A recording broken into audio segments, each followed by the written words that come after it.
In the quaint suburban town of Willow Creek, where the biggest event of the year was the high school softball championship, Emily was a name not many knew.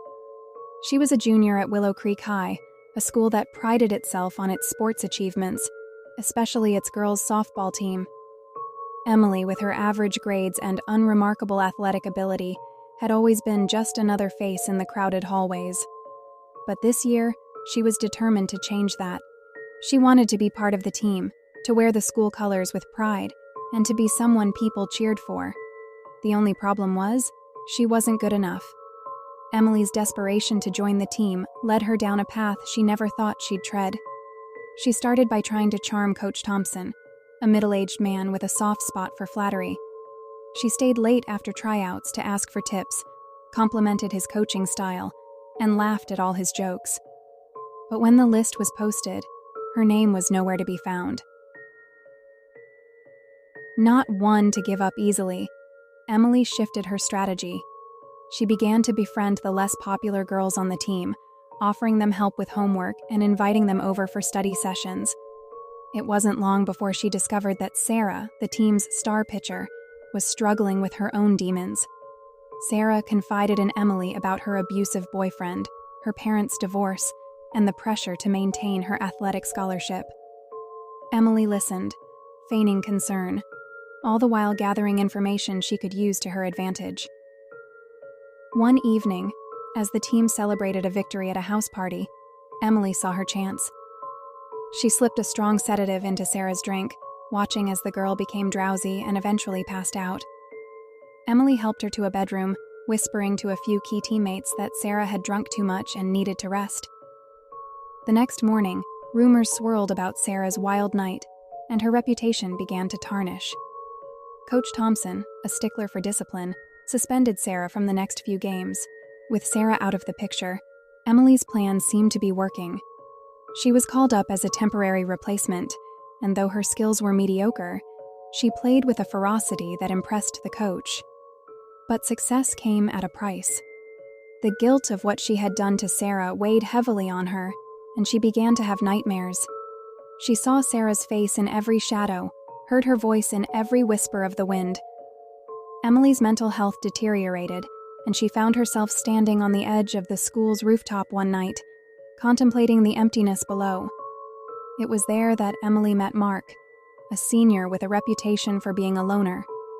He talked her down from the ledge, sharing his own experiences with suicidal thoughts after his brother's death. They formed an unlikely bond, with Mark becoming Emily's confidant. He told her about his brother's secret life, how he had been involved in illegal activities that led to his untimely death. Emily felt a kinship with Mark as they both harbored dark secrets. As the season progressed, Emily's performance on the field improved, but her inner turmoil grew. She started to receive anonymous messages, hinting that someone knew about the night of the party. Paranoia set in, and she suspected everyone, even Mark. The pressure became too much, and in a moment of weakness, she confided in him about what she had done to Sarah. The playoffs were approaching, and Emily was now a permanent fixture on the team. But the messages continued, becoming more threatening.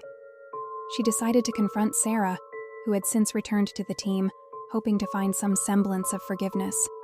Instead, she found a broken girl, one who had been sexually assaulted that night at the party while unconscious, a fact that had been kept secret to protect the team's image. Emily was horrified. Her actions had led to something far more sinister than she had ever intended. She tried to convince Sarah to go to the police, but Sarah refused, fearing the backlash and the loss of her scholarship. Emily realized that the only way to make things right was to come clean about everything. The night before the championship game, Emily wrote a detailed confession, planning to give it to Coach Thompson after their final victory. But fate had other plans.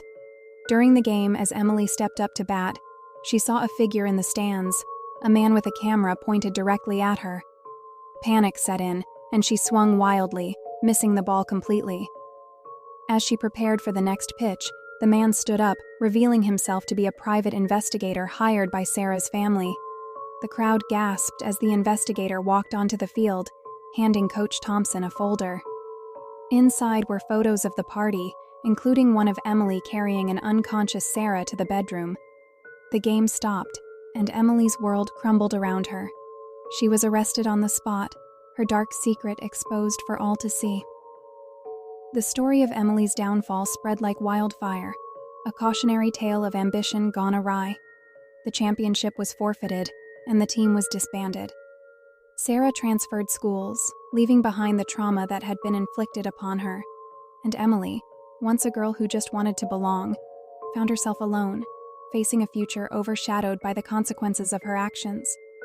In the end, Emily's story served as a grim reminder of the lengths some will go to achieve their desires, and the irreparable damage that can be done when one's moral compass is cast aside.